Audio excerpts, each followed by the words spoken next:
Hello friends, आज हम लोग एक नया टॉपिक स्टार्ट करेंगे।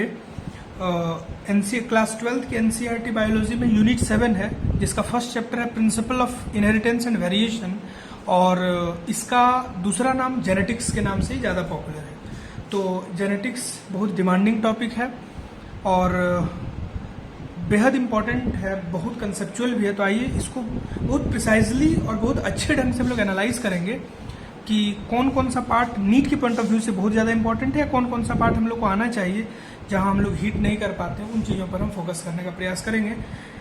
2-3 वीडियो, इस पर 4 वीडियो भी लगातार आ सकता है, थोड़ा सा लंबा होगा लेकिन अच्छा आपको अंडरस्टैंडिंग होगा। प्लीज़ पूरा वीडियो देखिए और अच्छे से इसको एनालाइज करिए, जो डाउट हो उसको बताइए। तो आइए टॉपिक स्टार्ट करते हैं। जब आप इस टॉपिक को स्टार्ट करेंगे, चैप्टर नंबर 5 है principle of inheritance and variation, तो इसके बैक, इसके लेफ्ट साइड जो पेज है येलो कलर का, उसमें James Watson and Francis Crick, 2 scientist का नाम आएगा। इनका बहुत जबरदस्त योगदान है, मतलब the most vital enrolment regarding this field. James Watson और फ्रांसिस क्रिक ने सेकेंड अटेम्प्ट में, पहला अटेम्प्ट तो इनका फेल कर गया था, सेकेंड अटेम्प्ट में इन्होंने प्रपोज किया double helical structure for DNA replication scheme, और इनको नोबेल प्राइज मिला 1962 में इस चीज के लिए।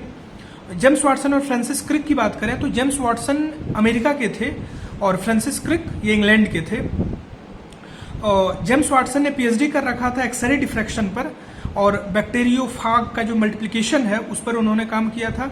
और फ्रांसिस क्रिक साहब ने X-ray diffraction, polypeptide, X-ray diffraction पर काम किया था, पॉलीपेप्टाइड एंड प्रोटीन, इन लेवल्स पर इन्होंने काम किया था और काफी सारा इनको अवार्ड वगैरह मिला। तो जो बेसिक बात इनके विषय में आपको जानना चाहिए वो ये याद रखिए कि he was not successful in his very first attempt. he had gone for the second attempt for a purposeful analysis and for a purposeful hypothesis which further turns in a theory or principle. तो आइए हम लोग discuss करते हैं इस topic को, principal of inheritance and variation.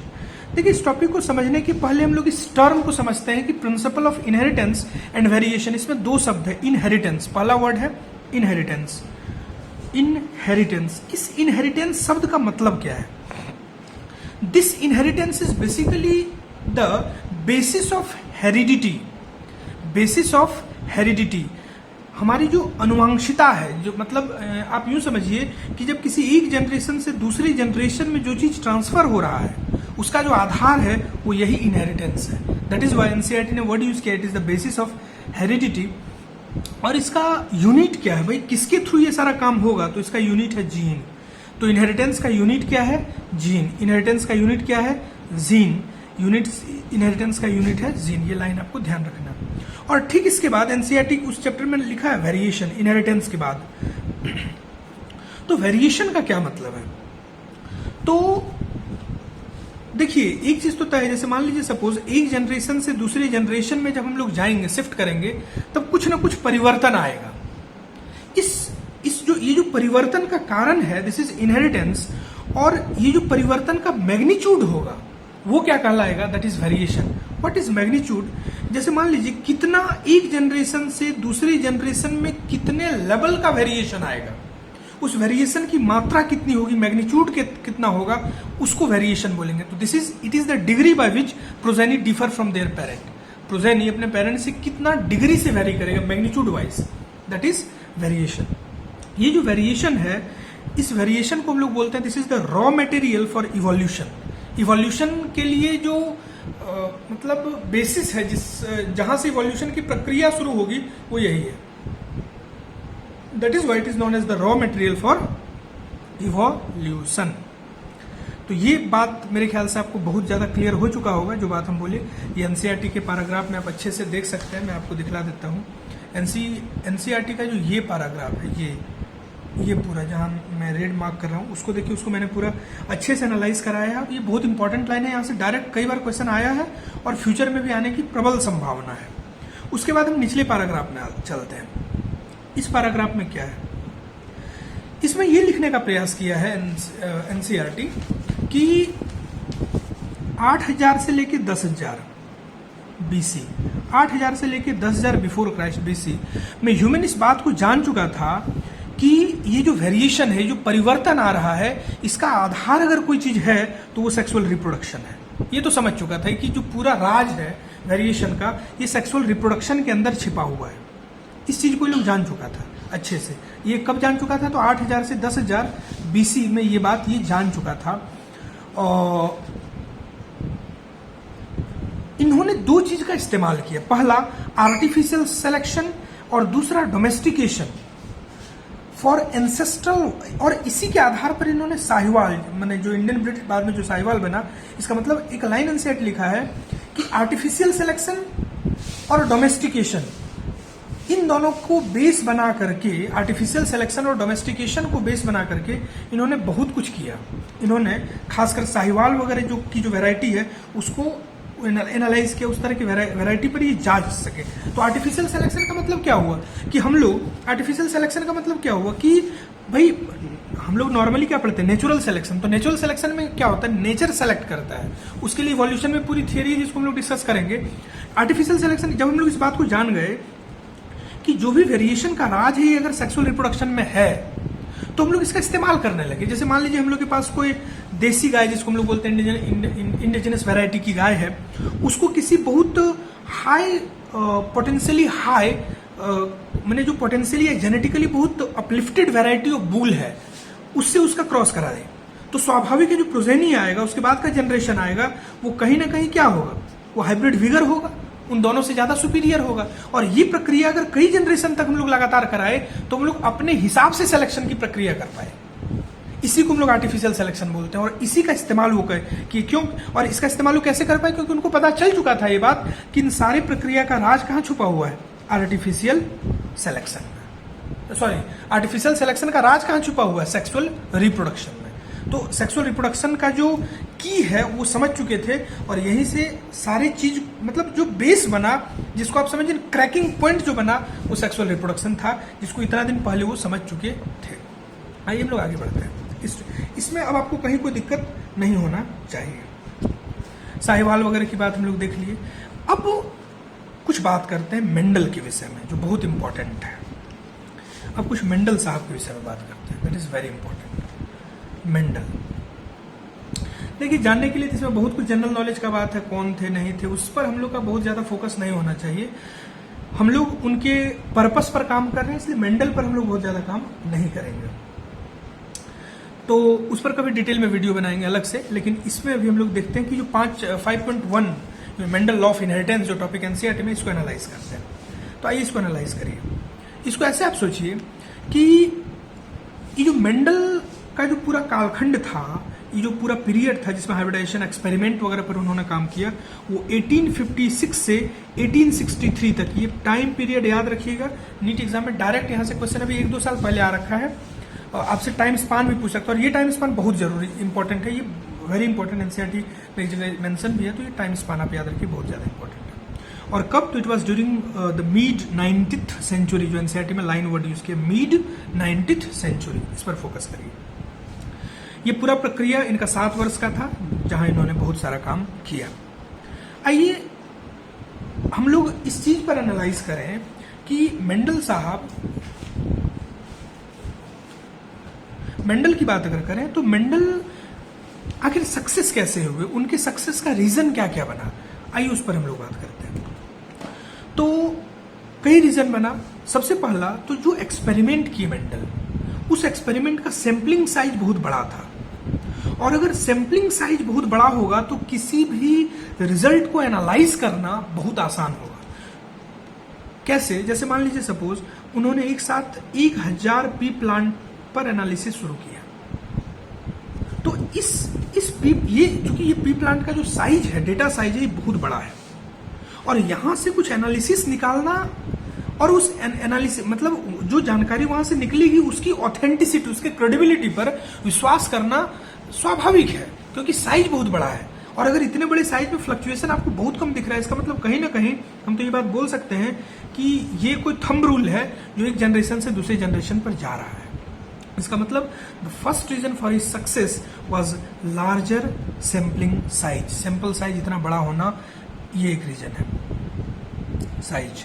और ये लार्ज सैंपलिंग साइज विश्वसनीयता को बढ़ाया, gives a greater credibility to the data that he collected. दूसरी बात, एनसीईआरटी एक लाइन लिखता है कि the confirmation of his inferences. Inferences का मतलब क्या होता है? इन्फेरेंसेस का मतलब होता है कि निचोड़, एक तरह से जिस्ट हम लोग जिसको बोलते हैं, वो जो निचोड़ था फ्रॉम एक्सपेरिमेंट वाज, मतलब एक from successive one generation to another generation, मतलब वो कोई थ्योरेटिकल डिस्कशन, वो जो मैंने इन्फेरेंसेस जो उन्होंने निकाला वो कोई मतलब थ्योरेटिकली वो बात वो नहीं बोल रहे थे, वो कंप्लीट एक प्रैक्टिकल एनालिसिस था। और इनका जो रिजल्ट था वो सीधे पिन पॉइंट कर रहा था किसको? वो सीधे पिन पॉइंट कर रहा था general rule of inheritance. Then मतलब जनरल रूल ऑफ इनहेरिटेंस को एनसीईआरटी लिखता है एक लाइन कि the result pointed to general rule of inheritance rather than being unsubstantiated ideas. इसका मतलब है कि जो भी बात था वो ऑथेंटिक था, एविडेंस के साथ था। मतलब ऐसा नहीं कि कोई एविडेंस नहीं है, क्योंकि इतने बड़े साइज पर जब हम काम कर रहे हैं तो हमारे पास एविडेंस बहुत तगड़ा है। तो ये बहुत इंपॉर्टेंट बात था जो उनके सक्सेस का कारण बना, जो उनके सक्सेस का आधार बना।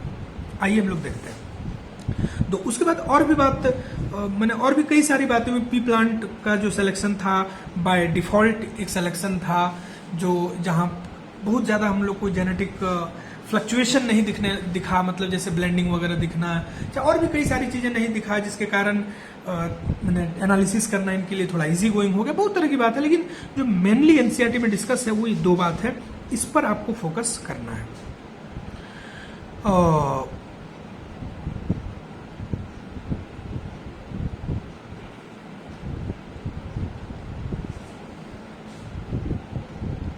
आइए एक बात हो गई, अब आता है एनसीईआरटी के पॉइंट ऑफ व्यू से देखें तो मेंडल कंडक्टेड सच आर्टिफिशियल क्रॉस पॉलिनेशन या फिर pollination experiment using several true breeding pea plant. True breeding pea plant का मतलब क्या हुआ कि जैसे मान लीजिए कई जनरेशन तक हम लोग अपने लेवल पर क्रॉस कराए और कंप्लीट होमोजाइगस सिस्टम क्रिएट कर दिए, दैट इज ट्रू। उससे क्या होगा, मिनिमम ब्लेंडिंग की संभावना बनेगी और वहां से इजी गोइंग चीजें होंगी। तो that is why that is true breeding pea plant की मतलब true breeding pea plant actually में बनाया जाता है, एक टेक्निक होता है, बार बार सेल पॉलिनेशन, कई बार आप सेल पॉलिनेशन, एक बार सेल पॉलिनेशन, फिर दूसरे जनरेशन में सेल पॉलिनेशन, फिर तीसरे, तो वहां से जो बनेगा that is true breeding pea plant. उस पर उन्होंने काम किया। उसके बाद एनसीईआरटी में एक लाइन लिखा कि मेंडल, यहाँ बहुत कंफ्यूजन होता है, मैक्सिमम लोगों को डाउट आता है यहाँ पर, इस लाइन को मैं एक्सप्लेन करते हैं, आप ध्यान से सुनिएगा। Mendel selected 14 true breeding pea plant variety as pair which were similar except for one character with contrasting trait. ये लाइन बहुत इंपॉर्टेंट है। कहता है Mendel selected 14 true breeding pea plant, बिल्कुल सही है, एज अ पेयर, मतलब यूं कि जैसे मान लीजिए 14 को पी प्लांट को हम लोग ले लिए, ठीक है, 14 पी प्लांट को हम लोग ले लिए, तो एनसीईआरटी क्या कहता है, Mendel selected 14 true breeding pea plant variety as pair. अब इसका पेयर बना दिए तो एक 7 पेयर बनेगा टोटल, इस तरह करके टोटल हमारे पास 7 पेयर बन जाएगा, 7 पेयर बनेगा, ठीक है। इसमें क्या करेंगे, इसमें एक कैरेक्टर को हम लोग अनकॉमन रखेंगे, बाकी सबको कॉमन रखेंगे। जैसे मान लीजिए जब 7 पेयर हम लोग बनाए, तो जैसे मान लीजिए 7 पेयर में कई सारा चीज आएगा, फ्लावर का कलर होगा, हाइट होगा, पोड का शेप होगा, बहुत तरह का चीज होगा, तो इसमें सिर्फ एक में अंतर हम रखेंगे, एक में अंतर, जैसे मतलब एक में कंट्रास्ट करेंगे, बाकी सब में सिमिलर रखेंगे। इससे क्या होगा, हम लोग का एनालिसिस और पिन पॉइंट होगा। जैसे आप इसको ऐसे समझिए कि जैसे मान लीजिए आपके पास कोई 7 चीज है और आपको जैसे मान लीजिए सपोज जैसे 7 पी प्लांट था, तो 7 पी प्लांट में अभी अगर हम काम कर रहे हैं फूल के कलर पर, फ्लावर के कलर पर, फूल के रंग पर, तो हम इन 7 मतलब बाकी सारे कैरेक्टर अगर जैसे मान लेते हैं 7 प्लांट है, तो 7 प्लांट का बाकी सब कैरेक्टर अगर सेम हो जाए और एनालिसिस खाली फूल के कलर पर करना हो, तो that is going to be very easy. लेकिन अगर सारा कैरेक्टर को कंबाइन कर देंगे, हौच-पौच कर देंगे, तब समझिए क्या स्थिति बनेगी, तब तुम पिन पॉइंट ही नहीं हो पाएंगे। मतलब यही था कि Mendel selected 14 true breeding pea plant variety as a pair which were similar, जो एग्जैक्टली सेम था except for the one character, एक कैरेक्टर उसमें बिल्कुल अलग था। Some of the contrasting trait जो कि है उसके वो एक चार्ट में है, एनालिसिस एनसीईआरटी में, तो समझना इस लाइन को अच्छे से ध्यान रखिएगा कि 14 में 7 पेयर बना, 14 में 7 पेयर बना, और 7 पेयर जो बना, 7 पेयर में सारा वैरायटी की बात अगर करें, सारा वैरायटी सेम था एक्सेप्ट 1, एक कैरेक्टर में अंतर था। बस ये बात है, यहाँ कंफ्यूजन होता है। इस लाइन का मतलब शायद आप समझ गए, नहीं समझोगे कमेंट करके आप बता सकते हैं, हम फिर से आपको एक्सप्लेन करेंगे। तो ये जो कंट्रास्टिंग ट्रेड था, इसके लिए एनसीईआरटी में एक चार्ट दे रखा है। इस चार्ट को मैं आपको दिखलाता हूँ। ये चार्ट बहुत इंपॉर्टेंट है, यहाँ से बहुत क्वेश्चन बन सकता है। चार्ट में हम वो चीज समझाते हैं जिस पर आप अभी तक फोकस नहीं किए होंगे। समझिए क्या है। सबसे पहली बात तो आप इस चीज को ध्यान रखिए, इस चार्ट को जिस सीक्वेंस से मैं बताता हूँ सीक्वेंस से आप याद रखिए, दैट इज वेरी इंपॉर्टेंट। वो चीज अगर होगा तो हम जो बताएंगे वो सारा, और याद रखने का ट्रिक बताएंगे, वो बहुत इंपॉर्टेंट है। यहाँ से डायरेक्टली हर साल क्वेश्चन, 1 साल 2 साल छोड़ के इस चार्ट से क्वेश्चन आता है। तो हम पहले आपको ट्रिक बताते हैं इस चार्ट को याद कैसे रखना, और इससे बेस्ट एम्स, खासकर एम्स वगैरह में बहुत ज्यादा फोकस करता है। आइए देखते हैं। सबसे पहले आपको याद रखना है एफएसएच आप अच्छे से जानते होंगे, एक हार्मोन है। एसपी और सीएस है। सीएस का मतलब होता है सिविल सर्जन। आप इसको ऐसे समझिए कि एक कोई लेडी है जो सिविल सर्जन थी, मतलब पहले एमबीबीएस की, डॉक्टर बनी, सिविल सर्जन बनी, और उसके बाद फिर वो आईपीएस का तैयारी की, एसपी भी बन गई। आजकल एफएसएच हार्मोन बहुत ज्यादा उसको सिक्रेट हो रहा है। मतलब कोई लेडी थी जो पहले सिविल सर्जन थी, बाद में एसपी बनी, और अभी उसके एफएसएच, मतलब उसके बॉडी में एफएसएच कुछ ज्यादा आ रहा है। तो एफएसएच को ऊपर रखिए, क्योंकि एफएसएच का लेवल ऊपर है। पहले सिविल सर्जन, फिर एसपी, फिर एफएसएच। ये सीक्वेंस आप याद रखिए। खत्म हो गया, कोई दिक्कत नहीं। एफ का मतलब क्या हो गया? Flower colour. एफ का मतलब क्या हो गया? Flower colour. आप पूरा टेक्निकली याद रख सकते हैं। एफ का मतलब हो गया फ्लावर कलर। उसके बाद एस का मतलब सीड का कलर। एच का मतलब हाइट। ठीक। फिर जो एस है, इस एस का मतलब शेप ऑफ पोड शेप, या शेप ऑफ पोड आप बोल दीजिए। फिर पी का मतलब पोजीशन,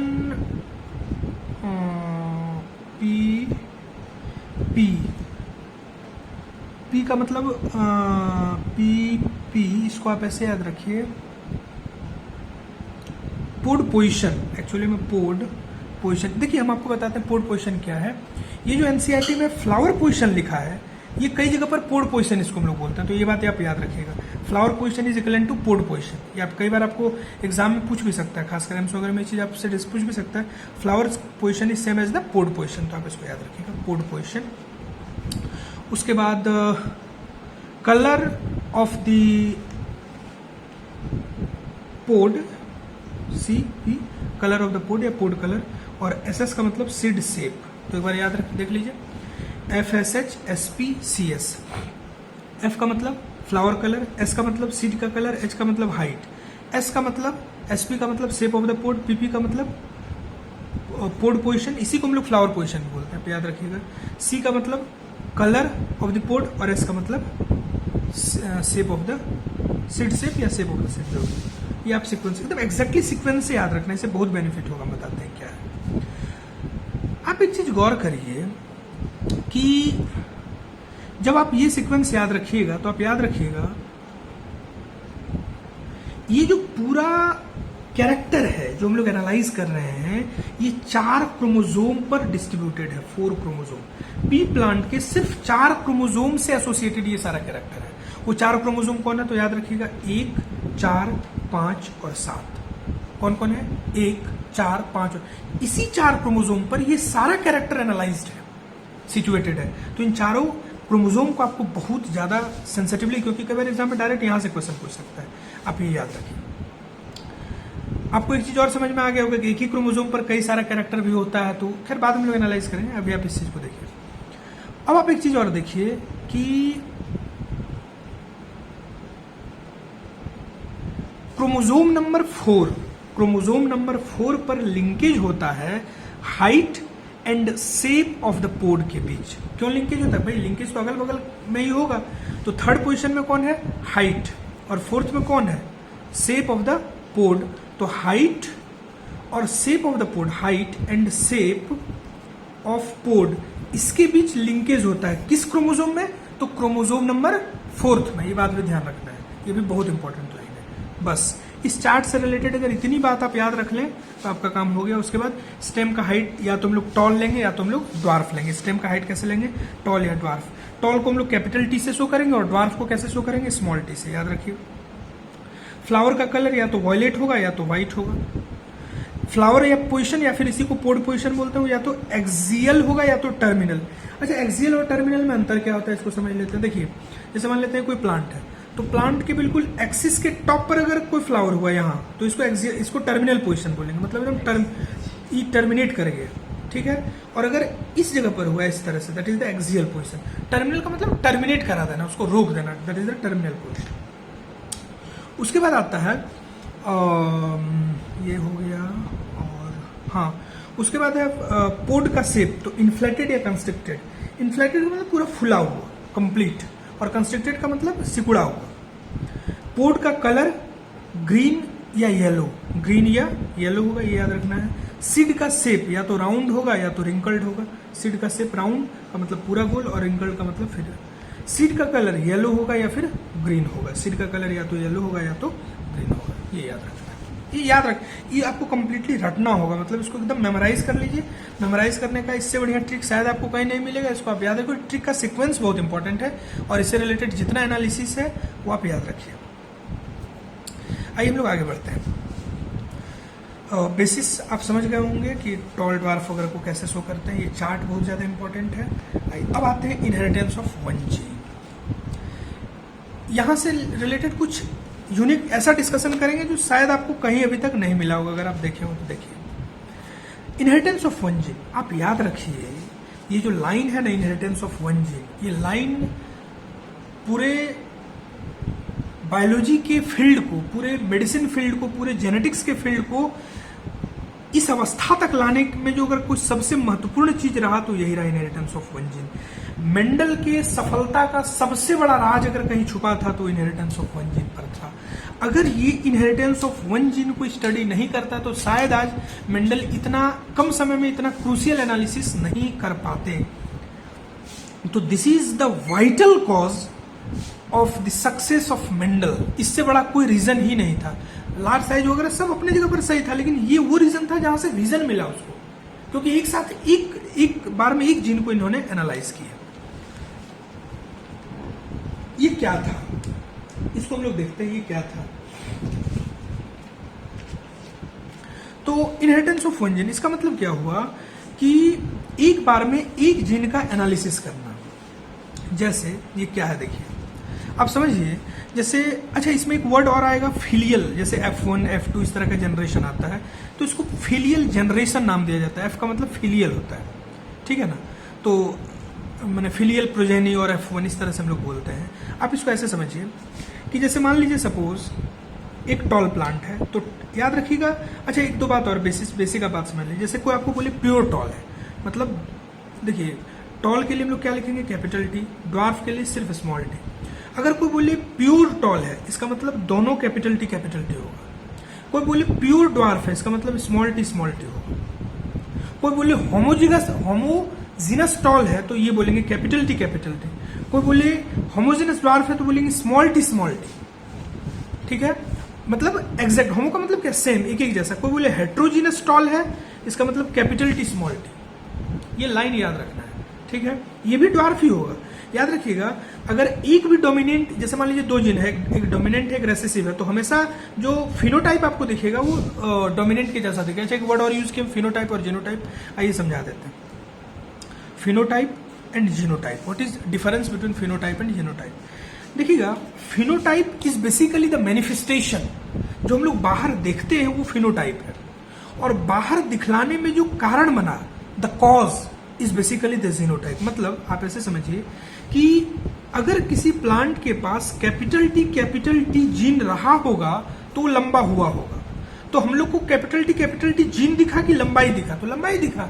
इसका मतलब जो लंबाई है वो इसका फिनोटाइप है, और जिसके कारण वो लंबा हुआ, किसके कारण, जीन के कारण, कैपिटल टी, वो इसका क्या हुआ, जीनोटाइप हुआ। तो genotype is the internal management and phenotype is the external manifestation. ये चीज आपको याद रखना है। आइए अब हम क्या करें भाई साहब, ये काम हो गया मेरा हम लोग का एनालिसिस बेसिक। अब आइए देखते हैं। देखिए जैसे मान लीजिए आपके पास टॉल और ड्वार्फ प्लांट है, तो आप उसको क्रॉस कराएं, एक टॉल को और एक ड्वार्फ को आपने क्रॉस कराया। अच्छा, यहाँ आया कैपिटल टी और प्योर ड्वार्फ है तो स्मॉल टी। अब देखिए कैपिटल टी है तो आपको हालांकि गैमेट बनाने का बेसिक्स बताएंगे, भी आप समझ लीजिए। इस कैपिटल टी से एक कैपिटल टी आया, इस स्मॉल टी से एक स्मॉल टी आया, इन दोनों को क्रॉस किए तो कैपिटल टी स्मॉल टी आया। ये जो आया this is known as the F1 condition. ये फिलियल 1 प्रोजेनी या फिलियल 1 जनरेशन है ये। और इस F1 में जब सेल्फिंग कराएंगे, सेल्फिंग का मतलब जो ये जीन है इसी के साथ इसका क्रॉस करा देना। जैसे यहाँ क्या है कैपिटल टी स्मॉल टी, तो इसी कैपिटल टी स्मॉल टी के साथ इसका क्रॉस करा दिए, तो अब जो प्रोडक्ट आएगा, जो कुछ भी आएगा वो कहलाएगा F2। तो F को एक क्वेश्चन डायरेक्ट भी एग्जाम में ऐसे आ सकता है कि व्हाट इज F2, तो this is basically the selfing of F1। मतलब F1 में जो आपके पास जीन आया या प्रोजेक्ट आया उसका सेल्फिंग कराइए तो आपको F2 मिलेगा। ठीक है। और F1 कैसे आपको क्लियर हो गया कि प्योर टॉल प्योर ड्वार्फ हम लोग लिए, प्योर टॉल प्योर ड्वार्फ, और यहां से गैमेट बनाया, इसको क्रॉस करा करके कैपिटल टी स्मॉल टी बनाए तो क्या बना भाई F1। एक लाइन एनसीईआरटी में और आपको लिखेगा कि भाई अच्छा इसका जो फिनोटाइप होगा वो क्या होगा, टॉल होगा। तो एक लाइन कॉमन लाइन है, आप समझ सकते हैं कि F1 resembles either one of the parent. तो भाई एक पेरेंट टॉल है, एक पेरेंट ड्वार्फ है, और ये भी टॉल है, तो एक पेरेंट से तो हर हाल में मैच करेगा। क्यों? क्योंकि बना है प्योर टॉल या प्योर ड्वार्फ से, तो 100% मैच करेगा जो F1 जनरेशन होगा। तो लाइन आपको क्लियर हो गया होगा। आइए थोड़ा सा और एनालिसिस इसमें हम लोग करते हैं, बेसिक एनालिसिस।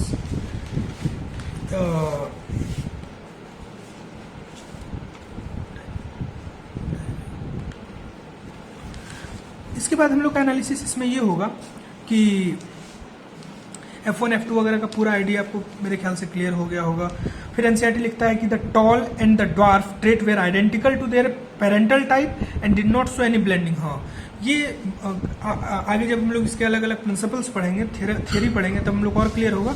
मतलब कि जैसे जब हम मतलब जैसे कैपिटल टी और कैपिटल टी स्मॉल टी कराए, तो हम लोग के पास जो आया जीनोटाइप वो कैपिटल टी स्मॉल टी और ये टॉल हुआ। मतलब या तो ये टॉल होगा या तो ये ड्वार्फ होगा। ये बीच में ब्लेंडिंग सो नहीं करेगा कि नाटा होगा, या मतलब या तो लंबा होगा या तो छोटा होगा, ये नहीं कि बीच में मॉडरेट हाइट के होगा, ऐसा नहीं होगा।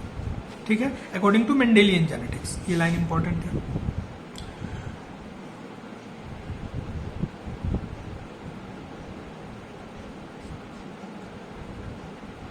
उसके बाद फिर हम लोग F2 का मैंने जैसे F1, जैसे मान लीजिए सपोज F1 आया, तो F1 का सेल्फिंग कराए तो इससे जो निकला उसको क्या बोले F2। F1 के सेल्फिंग से क्या आता है, F2 आता है। चलिए अब कुछ क्रूशियल एनालिसिस देखते हैं। आइए, बस इसमें यही लिखा है। एनसीईआरटी में एक दो लाइन और लिखा है कि the contrasting trait did not show any blending in either F1 या F2। F1 या F2 मतलब आप इस जनरेशन में देखें F1 में या F2 में देखें, कोई ब्लेंडिंग आपको दिखने वाला नहीं है। ये सारा चीज हो गया। उसके बाद जब हम लोग आते हैं पेज नंबर 72 में एनसीईआरटी के, तो उसमें कुछ बेसिक बात लिखा है, उसको समझिए। आप शायद देख पा रहे होंगे, इसमें इन्होंने दो चीज को बहुत अच्छे से एक्सप्लेन किया है। एक इन्होंने जीन को एक्सप्लेन किया है, दूसरा इन्होंने एलील को एक्सप्लेन किया है। वो क्या है समझते हैं। देखिएगा, हम लोग भी पढ़े कि जो इनहेरिटेंस वर्ड है, इस इनहेरिटेंस वर्ड का यूनिट क्या है, तो पता चला हम लोग को जीन है। Gene is the unit of inheritance. ठीक, gene is the unit of inheritance. Gene तो आपको समझ में आ गया कि जीन क्या है। मेंडल साहब जीन की जगह पर वर्ड यूज करते थे फैक्टर। जीन की जगह मेंडल साहब को क्या वर्ड यूज करते थे, फैक्टर। अच्छा, ये जीन क्या है, तो एनसीईआरटी लिखता है कि the contain the information that is required to express a particular trait. मतलब कि जीन के पास वो सारा इंफॉर्मेशन होगा जिससे वो किसी भी फिनोटाइप के तौर पर अपने आप को एक्सप्रेस कर सके। जैसे मान लीजिए इसके पास कैपिटल टी है, जिसके कारण ये लॉन्ग वाला जो फिनोटाइप है उसके तौर पर अपने आप को क्या किया, एक्सप्रेस कर लिया। इसका मतलब इसके पास क्या है, इंफॉर्मेशन है। अब एनसीईआरटी में लिखते एक वर्ड आता है एलील। तो भाई एलील क्या है, तो आइए देखते हैं एलील।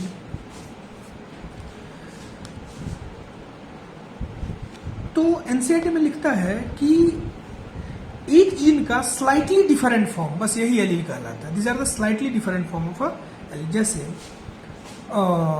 मतलब एलील क्या है, this are the slightly different form of the same gene. जैसे capital T and small T, कोई बोले ये क्या है, तो these are alleles of each other, these are alleles of each other. आपको याद रखना, these are alleles of each other, बस ये आप याद रखिए। जैसे मतलब कैपिटल टी क्या है भाई, एलील है। Capital T small T, these are alleles of each other. जैसे हम ये बात बोले कि जैसे मान लीजिए बोले कि एक कोई प्लांट है वो टॉल है, तो या तो कैपिटल टी का होगा या तो कैपिटल टी स्मॉल टी का होगा। तो ये क्या बोलेंगे, this in plant the pair of allele for height. मतलब पेयर ऑफ एलील क्या हुआ, अगर मान लीजिए कोई प्लांट टॉल है तो उसके पास या तो कैपिटल टी होगा या तो क्या होगा, कैपिटल टी स्मॉल टी होगा। तो एलील का क्या है, पेयर है, तो ये एलील है, बस एलील यही है। This are slightly different form of a gene. भाई मतलब जैसे हम लोग बोले ना कि जीन क्या है, कि जीन के पास हाइट के लिए इंफॉर्मेशन है। और भाई हाइट में तो दो तरह की बात आएगी, या तो लंबा होगा या तो छोटा होगा, तो इसके पास दोनों तरह का इंफॉर्मेशन है। तो मान लीजिए सपोज कैपिटल टी और स्मॉल टी है, तो ये जो है ये एक दूसरे का एलील है। अगर कैपिटल टी का कॉम्बिनेशन बना तो प्लांट टॉल हो जाएगा, और स्मॉल टी का कॉम्बिनेशन बना तो प्लांट डार्फ हो जाएगा। तो बस एलील यही है, बहुत इसमें कुछ समझना नहीं है, इस पर फोकस करिए। एलील कोई बोले अगर सिमिलर है तो वर्ड यूज करेंगे होमोजाइगोट, मतलब हम लोग बोलेंगे होमोजाइगोट। जैसे capital T this are homozygote, small T homozygote, capital T small T this is heterozygote. Heterozygote मतलब कैपिटल टी है तो होमोजाइगोट, स्मॉल टी है तो भी homozygote, capital T small T है तो हेट्रोजाइगोट। मतलब एलील अगर सिमिलर हुआ तो होमोजाइगोट बोलेंगे, और एलील अगर डिफरेंट हुआ तो क्या बोलेंगे, हेट्रोजाइगोट। ये आपको ध्यान रखना है, दिस इज वेरी इंपॉर्टेंट। अब देखते हैं, मेरे ख्याल से ये भी लाइन आपको पूरी तरह से क्लियर हो चुका होगा कि होमो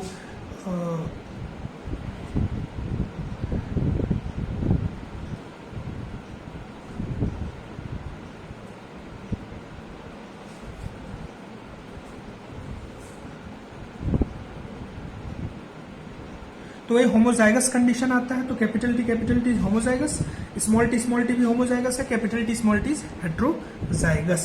तो ये आपको याद रखना है, ये इंपॉर्टेंट है। अब इसमें जब हम लोग निचले पैराग्राफ पर आते हैं एनसीईआरटी में, नीचे एकदम जो लास्ट वाला पारा है ये, यहां पर जब आप एनालाइज करेंगे तो इससे रिलेटेड इशू को मैं डिस्कस करता हूं। क्या बोला एनसीईआरटी कि इन ट्रू ब्रीडिंग टॉल और dwarf pea variety allelic pair of gene for height are identical और होमोजाइगस। लाइन को समझिए क्या कहता है। हम आपको एक लाइन अभी बोले कि जब हम लोग ट्रू ब्रीडिंग पी प्लांट बोलेंगे तो ट्रू ब्रीडिंग पी प्लांट कैसे आता है, तो रेगुलर सेल पॉलिनेशन कराने से। रेगुलर सेल पॉलिनेशन मतलब जैसे एक बार एक पेरेंट लिया आप टॉल, एक पेरेंट क्या लिया आप ड्वार्फ, तो इनका क्रॉस कराइए तो कैपिटल टी स्मॉल टी बना, फिर इसी से इसका क्रॉस कराइए, फिर कुछ आएगा, फिर जो है ऐसा उसी से उसका क्रॉस, मतलब बार बार सेल पॉलिनेशन कराइए, तो उससे जो आएगा वो क्या आएगा, ट्रू ब्रीडिंग पी प्लांट। तो एनसीईआरटी लिखता है कि जो ट्रू ब्रीडिंग पी प्लांट है वो या तो टॉल होगा या तो ड्वार्फ होगा, लेकिन अगर ट्रू ब्रीडिंग होगा तो हमेशा होमोजाइगस होगा। मतलब हमेशा अगर ट्रू ब्रीडिंग वर्ड यूज आ गया तो हमेशा होमोजाइगस। मतलब अगर टॉल, अगर आपको कभी एग्जाम में ये लाइन पूछ दे कि अगर कोई ट्रू ब्रीडिंग पी प्लांट है और वो लंबा है तो 110% उसका जो जीनोटाइप होगा वो कैपिटल टी होगा। कभी भी कैपिटल टी स्मॉल टी आ ही नहीं सकता है। कारण क्या है, क्योंकि ट्रू ब्रीडिंग पी प्लांट हमेशा होमोजाइगस होगा। अगर कोई ट्रू ब्रीडिंग पी प्लांट है, अगर कोई बोले ट्रू ब्रीडिंग पी प्लांट और वो ड्वार्फ है तो 100% वो तो वैसे भी स्मॉल टी होगा ही। लेकिन कभी भी अगर बोले ट्रू ब्रीडिंग पी प्लांट है और वो टॉल है तो हमेशा क्या होगा, कैपिटल टी। कभी भी वो कैपिटल टी स्मॉल टी नहीं हो सकता है, क्योंकि ट्रू ब्रीडिंग पी प्लांट अगर वर्ड यूज आ गया तो हमेशा होमोजाइगस कंडीशन ही होगा। ये आपको ध्यान रखना है, दिस इज वेरी इंपॉर्टेंट। अच्छा, एक बात आपको और समझना है कि हम लोग ये जो एनालाइज करते हैं, जैसे हाइट हम लोग एनालाइज किए, मतलब जैसे मान लीजिए कोई प्लांट है कैपिटल टी स्मॉल टी, ये हेट्रोजाइगोस है for gene controlling the character height, और इसको हम लोग मोनोहाइब्रिड बोलते हैं। NCERT capital T small T के लिए वर्ड यूज किया मोनोहाइब्रिड। याद रखिएगा, बस याद रखना है, हो सकता है कभी एग्जाम में आ जाए, नीट वगैरह में, चाहे वगैरह कहीं भी, तो ये आपको ध्यान रखना है। उसके बाद एक पैराग्राफ में आपसे डिस्कस करना चाहूँगा, ये मोनोहाइब्रिड आप शायद ध्यान दिए होंगे, ये बहुत इंपॉर्टेंट है। इसके बाद मैं एक चीज़ एनालाइज करूँगा, ये पैराग्राफ बहुत ज़्यादा इंपॉर्टेंट है, इसको मैं एक्सप्लेन करता हूँ क्या है।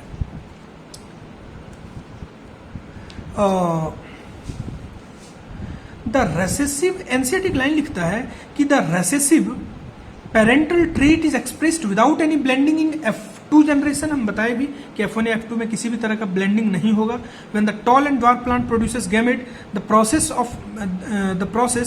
Of meiosis, the allele of the parental pair separate. मतलब कुल मिला के जो लाइन लिखा है वो ये लिखा है कि यहाँ पूरी तरह से लॉ ऑफ सेग्रीगेशन को फॉलो करेगा, जिसको हम लोग पढ़ेंगे अभी। किसी भी तरह का ब्लेंडिंग नहीं होगा। सेग्रीगेशन ऑफ एलील जो है ये पूरी तरह से एक रैंडम प्रोसेस है। तो जैसे मान लीजिए सपोज कोई जैसे आपसे एक क्वेश्चन आएगा कि सपोज किसी भी कोई भी कपल है और वो कपल का 5 गर्ल चाइल्ड है, उसके पास 5 लड़की उनकी हुई है, तो जो छठा बच्चा होगा उनका, उसके लड़का होने की संभावना ज्यादा है कि लड़की होने की संभावना ज्यादा है। तो हम लोग के दिमाग में एक साइकोलॉजी आता है कि अच्छा लगातार 5 लड़की हुई तो शायद इस बार लड़का होने की संभावना ज्यादा हो। ऐसा बिल्कुल नहीं है।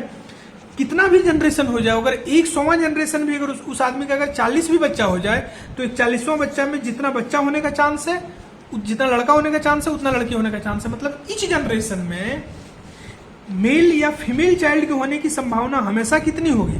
50%। ये बात याद रखना है। तो क्या याद आपको रखना है कि the segregation of allele is completely a random process. So there is 50% chance of a gamete containing either allele. मतलब पूरी तरह से रैंडम प्रोसेस, हम लोग फिक्स नहीं बोल सकते हैं, ये पूरी तरह से एक रैंडम प्रोसेस होगा। अगर किसी के टॉल होने का संभावना 50% है तो ड्वार्फ होने का भी संभावना 50% होगा। तो वही लाइन यहाँ पर लिखा है, यहाँ पर आप इसको ध्यान देंगे तो आपको शायद क्लियर हो जाएगा अच्छे से। उसके बाद जब नीचे आते हैं हम लोग तो नीचे एक साइंटिस्ट का नाम आता है, पन्नेट साहब का, पन्नेट स्क्वायर में रिगलैंड सी पन्नेट। ये एक ब्रिटिश मतलब साइंटिस्ट रहे, बॉटनिस्ट रहे, जेनेटिस्ट रहे, बहुत ज़्यादा इन्होंने वर्क किया है। और ये ग्राफिकल रिप्रेजेंटेशन इन्होंने किया है क्या? To calculate the probability of all possible genotype of a spring, the probability of all possible genotype of a spring in a genetic cross. तो पन्नेट स्क्वायर होता कैसा है?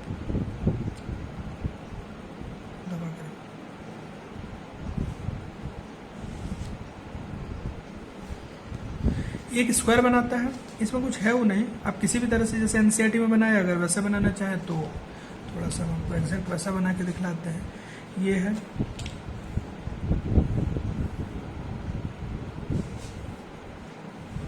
तो इसमें एनसीईआरटी का जैसे हम आपको सबसे पहले क्या बोले भाई, F1 जनरेशन में एक टॉल और एक ड्वार्फ प्लांट को आप ले लिए, एक टॉल और एक ड्वार्फ प्लांट को ले लिए और वहां क्रॉस कराए। तो जैसे मान लीजिए सपोज वहाँ क्रॉस कराए, तो क्रॉस कराने के बाद जैसे कैपिटल टी है और स्मॉल टी है। तो कैपिटल टी अगर सेम है तो इससे गैमेट आया कैपिटल टी से गैमेट आया स्मॉल टी। इन दोनों का क्रॉस कराए तो कैपिटल टी स्मॉल टी आया, ये हुआ F1 जनरेशन।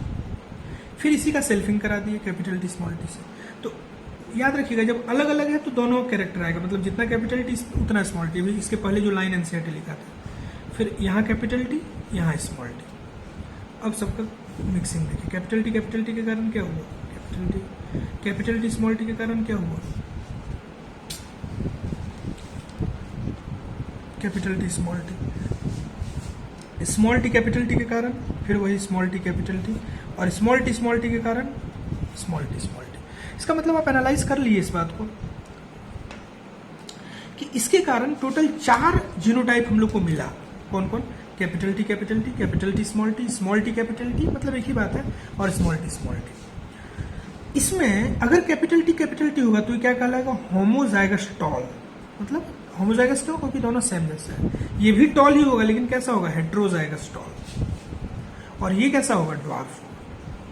तो अगर आपको बोले कि जीनोटाइप कैसा है, मतलब जेनेटिक मेकअप कैसा है, तो ये एक जैसा है तो उसको 1 दे दिए, टोटल 4 है, 4 का डिवीजन हम लोग कर रहे हैं। ये दोनों एक जैसा है तो चूंकि 2 है तो 2 दे दिए, और ये अकेला फिर एक जैसा है तो 1 दे दिए। तो रेशियो कितना आ गया? 1:2:1। तो जेनेटिक मेकअप इसका, जीनोटाइप का मेकअप कितना हो गया? 1:2:1। लेकिन इसी का फिनोटिपिक एनालिसिस जब हम करेंगे तब हम जानते हैं कि ये पूरा का ये मतलब ये दोनों, ये पूरा का पूरा क्या होगा? टॉल होगा, और अगर ये टॉल होगा तो हम लोग बोलेंगे टॉल इज टू ड्वार्फ कितना होगा 3:1, तो फिनोटिपिक रेशियो कितना होगा 3:1। अच्छा, ये जो पूरा एनालिसिस हम लोग कर रहे हैं ये किस जनरेशन में कर रहे हैं, F1 की F2 में? तो आंसर है बिल्कुल F2 जनरेशन। ये पूरा का पूरा क्या F2, क्यों? क्योंकि F2 जनरेशन आया कैसे, F1 जनरेशन के सेल्फिंग कराने से। F1 में ये आया था, सेम इसी कैरेक्टर से फिर क्रॉस करा दिया, तो सेल्फिंग कराए, F2 आया। तो F2 में पन्नेट स्क्वायर के थ्रू हम लोग ये एनालाइज कर लिए कि जीनोटिपिक रेशियो कैसा होगा, 1:2:1 होगा, और फिनोटिपिक रेशियो क्या होगा, 3:1 होगा।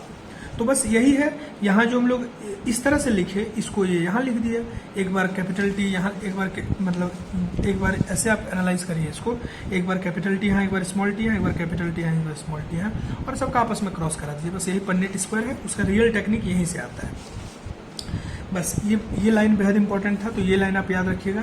फिनो अच्छा, कोई आपसे कोई पूछे, एक क्वेश्चन एम्स में पूछ रखा है, नीट में शायद नहीं, एम्स में आ रखा है क्वेश्चन कि कोई आपसे, ये तो फिनोटिपिक रेशियो, कोई पूछ दे फिनोटिपिक क्लास कितना होगा, तो आपको बोलना है 2। क्यों? एक टॉल का क्लास हुआ, एक ड्वार्फ का क्लास हुआ। कोई बोले जीनोटिपिक क्लास कितना हुआ, कोई बोले आपको जीनोटिपिक क्लास कितना हुआ, तो आंसर देना है 3। क्यों? क्योंकि 1:2:1 3 रेशियो है ना, एक होमोजाइगस टॉल, एक हेट्रोजाइगस टॉल और एक होमोजाइगस टॉल।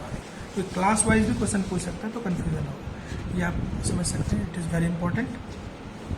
इसके बाद आगे खूब सारा स्क्वायर वगैरह ये वो किया है, कोई काम उनका नहीं है, भूल जाइए सबको। मतलब इसको आप, जो हम आपको बताए, कॉमन सेंस लगा के आप खुद भी एनालाइज कर सकते हैं, फिर भी हम आपको थोड़ा समझा देते हैं, कई लोग को डाउट आ सकता है। हम आपको क्या बताएं कि टोटल जो स्क्वायर बना था, जो टोटल चीज बना था वो कितना बना था, 4। तो ये जो टोटल चीज 4 बना था, इस 4 में हम लोग को डिवीजन करना है। तो भाई हम लोग के पास क्या आया, capital T 1, capital T small T, ये 2 बार आया, ये 1 बार आया, ये 2 बार आया, और स्मॉल टी ये कितना बार आया, 1 बार आया। फ्रैक्शन निकालना तो आपको बेसिक क्लास में अच्छे से आता होगा, फ्रैक्शन निकालना आपको बेसिक क्लास में आप सीखे होंगे अच्छे से। तो टोटल 4 है, उसमें कैपिटल टी कितना, 1, तो इसका फ्रैक्शन कितना हुआ, 1/4। कैपिटल टी स्मॉल टी कितना है, 2, टोटल कितना है 4, तो इसका फ्रैक्शन कितना हुआ, 2/4। और स्मॉल टी 1 है, इसका फ्रैक्शन कितना हुआ, 1/4। इसी को एनसीईआरटी बहुत पेचीदगी इसमें फैलाया है, तो आप समझ सकते हैं, यही लिखा है एनसीईआरटी, 1/4, 2/4 और 1/4। इसके लिए बहुत दाव पेच, मतलब half of small T plus half of capital T, फिर इसका स्क्वायर, पर ध्यान वान मत दीजिए, इतना बस पकड़ लीजिए जो हम आपको समझाए। ये हो गया।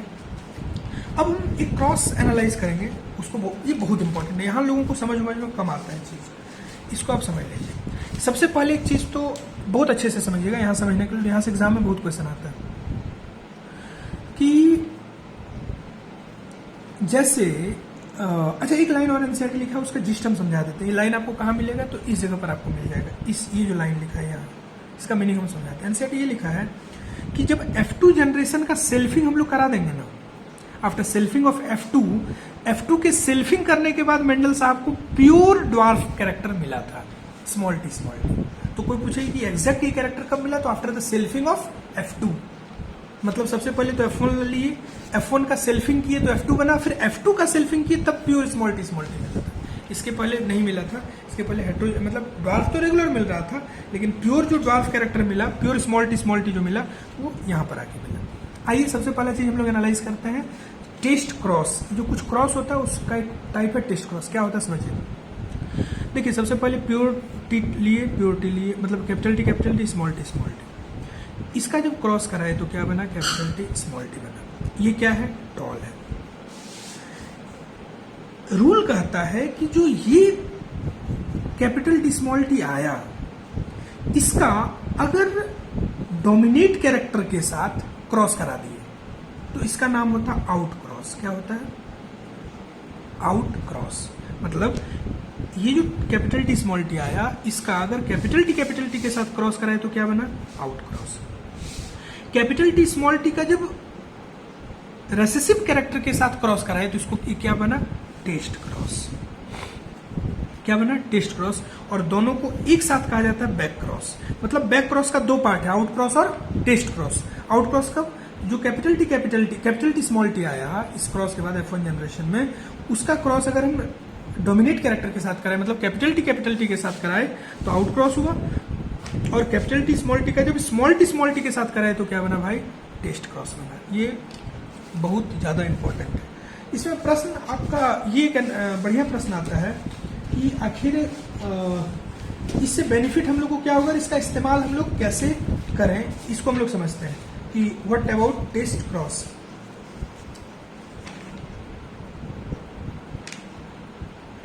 देखिएगा, टेस्ट क्रॉस, इसके लिए एक वर्ड यूज होता है कि it is use to find out the genotype of the dominant phenotype. मतलब टेस्ट क्रॉस को बोले, टेस्ट क्रॉस का क्यों बनाते हैं टेस्ट क्रॉस, तो ये जो आपका डोमिनेट फिनोटाइप है उसके जीनोटाइप को जानने के लिए हम लोग इसका ये क्रॉस कराते हैं। क्यों कराते हैं भाई, तो test cross is done to know the genotype of dominate phenotype. कैसे, जैसे आपके पास कैपिटल टी स्मॉल टी है और स्मॉल टी, यहां से क्या आएगा आपके पास, कैपिटल टी स्मॉल टी आएगा और यहां से तो स्मॉल टी आएगा, इसका इसके साथ क्रॉस कराइए तो कैपिटल टी स्मॉल टी और यहां आया स्मॉल टी। मतलब एक आपके पास डोमिनेट कैरेक्टर आ रहा, मतलब it is use to know the test cross is use to know the test cross is use to know the dominate phenotype. ये लाइन याद रखिएगा। Test cross can be done, किसी भी जनरेशन में कर सकते हैं, F1 में करो, F2 में करो, F3 में करो, ये लाइन भी याद रखो, डायरेक्ट एग्जाम में आता है। टेस्ट क्रॉस आप कहीं भी कर सकते हैं। ये टेस्ट क्रॉस हम लोग कहाँ किए हैं, F1 जनरेशन में किए, आप कहीं भी कर सकते हैं। अब रेशियो आता है कि भाई ratio of monohybrid test cross, तो मोनोहाइब्रिड टेस्ट क्रॉस का रेशियो क्या होगा, जीनोटिपिक रेशियो क्या होगा 1:1, फिनोटिपिक रेशियो भी क्या होगा 1:1। कैसे समझाते हैं, समझिए। टेस्ट क्रॉस में क्या किया, जो कैपिटल टी स्मॉल टी आया इसको रेसेसिव के साथ, मतलब स्मॉल टी के साथ क्रॉस कराए, तो इसका 2 पार्ट आया, कैपिटल टी स्मॉल टी। इन दोनों का combination capital T small T, इन दोनों का कॉम्बिनेशन स्मॉल टी। कितने तरह का जीनोटाइप है इसमें, 2 तरह का, मतलब एक लंबा एक छोटा, तो चूंकि 2 है, एक लंबा है एक छोटा है, तो 1:1।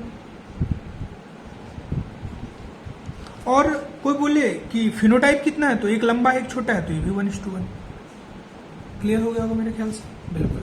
तो बस ये ध्यान रखना है कि मोनोहाइब्रिड टेस्ट क्रॉस का जीनोटाइप भी कितना होगा 1:1 और फिनोटाइप भी कितना होगा 1:1। कैसे आया ये भी हम आपको एनालाइज करके बता दिए। This is all about test cross. उसके बाद एक आपके पास डायग्राम एनसीईआरटी में दे रखा है, डायग्राम को आप अच्छे से एनालाइज करेंगे तो आपको सारा बात अच्छे से क्लियर हो जाएगा कि टेस्ट क्रॉस कैसे। देखिए ये क्या था, होमोजाइगस रेसेसिव है, ये होमोजाइगस रेसेसिव, ये कलर के साथ लिया है, तो इसको लेके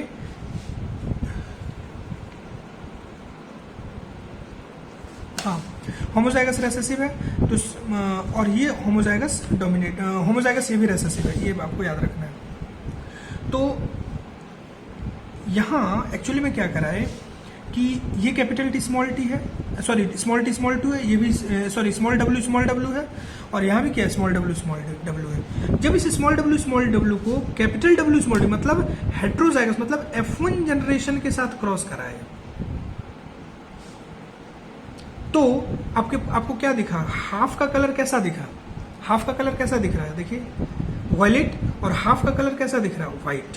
तो फिनोटिपिक रेशियो कितना हुआ 1:1, मतलब आधा हाफ है आधा क्या, मैंने दोनों इक्वल है, मतलब बराबर है 1:1 है, इसलिए फिनोटिपिक रेशियो 1:1। जीनोटिपिक रेशियो भी कितना 1:1, सेम एग्जैक्टली सेम। तो ये अंतर समझ में आ गया होगा। देखिए आप इसको कैसे एनालाइज करेंगे, ये जो W capital W small W कब आया होगा, ये आया होगा F1 जनरेशन में, जब प्योर 2 प्लांट को हम लोग डिस्कस किए। यहाँ पर आप ये जो कलर की जगह पर आप हाइट को भी ले सकते हैं, उसके लिए जो हम अभी एक्सप्लेन किए थे पूरा।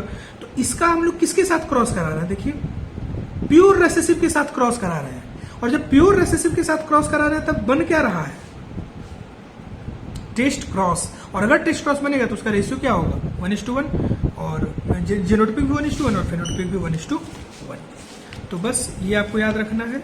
और अब हम लोग नेक्स्ट वीडियो में डिस्कस करेंगे जेनेटिक्स का different law of segregation, law of dominance, law of independent assortment, इसको बहुत डिटेल में डिस्कस करेंगे। तब तक आप इस वीडियो को अच्छे से पढ़िए, एनालाइज करिए, शायद आपका कोई भी क्लियर हो गया होगा, और अगर कहीं डाउट रहा होगा तो आप हमको बताइए, हम इसको और डिटेल में एनालाइज करेंगे।